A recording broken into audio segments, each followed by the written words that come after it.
Just quick question for me on funding for the sheriff's office. Yes.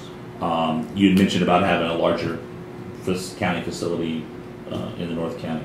One of the ideas that's being talked about between the city of League City and the Commissioner's Court is what would become a substantially sized, right, like Galveston has, jail, combination jail, police department, sheriff's office operations.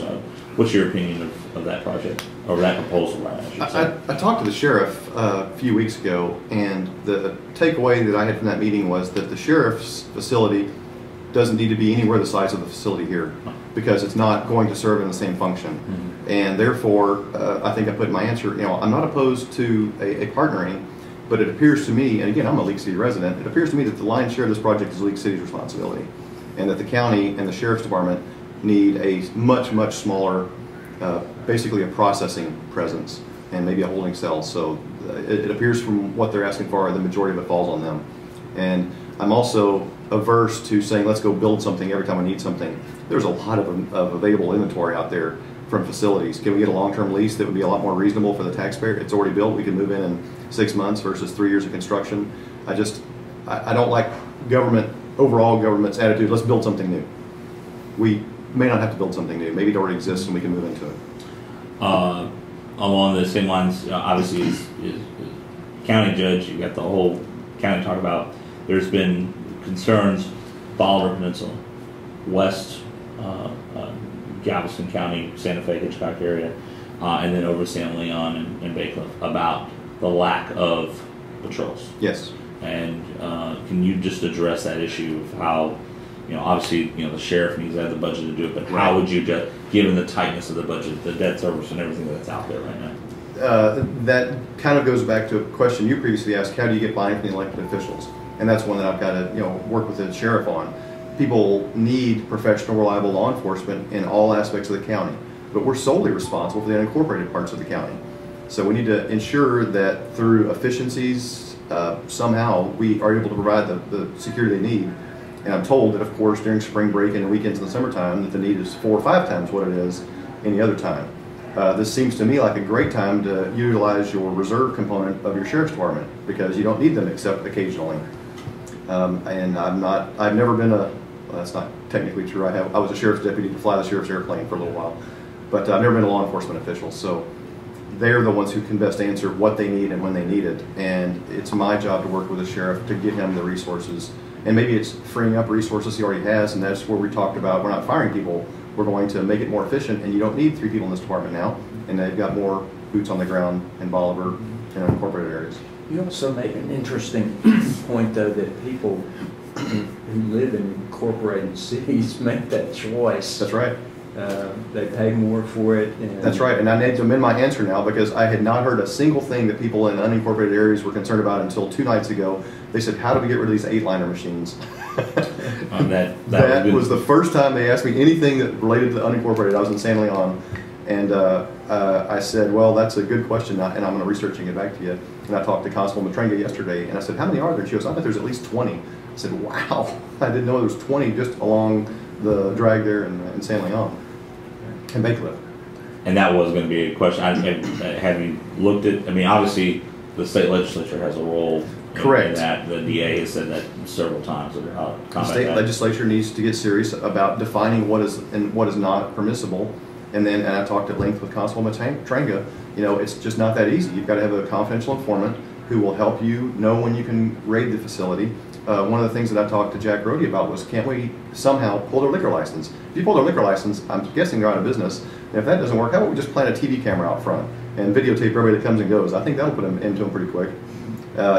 And the bigger question is, how serious is the county about getting rid of these? And, I'm sure it's not the #1 priority in the county. But I need to know, is it in the top 5? Or if it's 12, well, let's worry about the top 10, and we'll get to that when we get to it. One of the things the sheriff's office has pointed out, they've upped the number of raids they've done and put those together. And 2 of the facilities they raided were reopened under different names 3 days later. That, again, I guess it gets back to what you talked about with...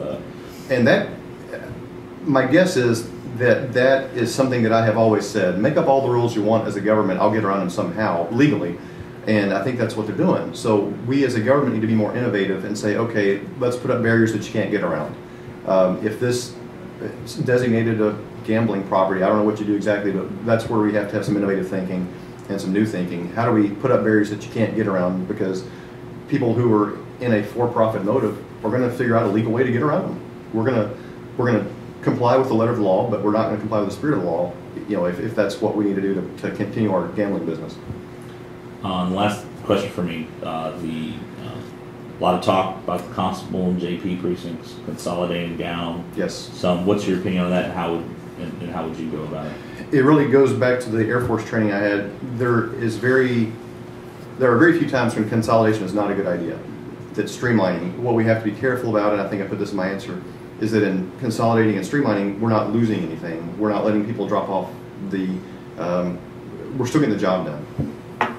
As far as consolidating goes, the Texas Constitution requires 4 precincts, allows 8. Okay, well, we're at the maximum. And maybe, I've thought about the idea of 6. 6 to me seems like about the right number for a county this size. And as long as the service is still being accomplished, and we're not talking about, we're not talking about eliminating an entire department. We're talking about consolidating 2 elected positions basically, and then their staffs merge. Something else, and this is where I really rely on the constables to give me some input, and they have. It seems to me that it would be more logical for all of Galveston Island to be 1 precinct. That seems logical to me, and that's where I need the constables to come to me and say, okay, that makes sense, or you can't do that because of X, Y, Z, and get their buy-in. Unfortunately, the people who see that they may be consolidated probably won't buy in totally. But it's the right thing for the county, it's the right thing for the taxpayer. We're going to consolidate those positions, and that alone saves us $300,000 or $400,000 a year with no drop in service. So it keeps staffs pretty much intact as they are. Staff, the elected positions, obviously, that's right. One would go away at some point. And I do have in my big book of knowledge here the expenses of an office and the revenues that office creates. And I understand that it's not strictly a business decision, but when you've got a huge disparity, the office costs $180,000 and they bring in $40,000. That's a huge disparity, and that is the kind of office that needs to be merged with somebody else that's bringing in $250 and costing $180. And let's combine those and now come up with an overall benefit to the county in terms of dollars and in terms of service. And you do the same on the JP yes. as well? Yes, similar ideas, same concept. This is a personal question, but I'm really curious. You started as an enlisted man in the Air Force? No, I did not. I went as an officer. Went in as an officer? Yes. What did you retire as? Major. Major. Yes. Which I've been called for a long time. Major something or another. But, yes, I went through officer training school, which only accepts college graduates. So you have to be a college graduate to go to OTS, and then you're, assuming you don't fail out, you are commissioned and go on to your next training session. I got you. And so some folks might know, what's your line of work? I mean, it's an airport, not airport, but the line of work, that's something that I like to tell people. I love my job. I'm not running this campaign because I need a job. I love going to work every day. When I take Sunday off, it drives me crazy. I can't wait for Monday morning. But I buy and sell helicopters, and I buy and sell all the parts that go with them. And one point of distinction is that the county doesn't buy anything that I sell. So there's no way to create a relationship between my company and the county. But it's really a lot of fun. We buy directly from the United States government, and we have to be clear to do that. And we buy by the pallet, and it's usually 400 or 500 pounds at a time. We sort through it, we identify it, we put it into our inventory, and oftentimes we sell it right back to the U.S. government. They are a vendor of ours, or a customer of ours. Good. Anything that you'd like to say to us? I don't think so. I think you covered things pretty well.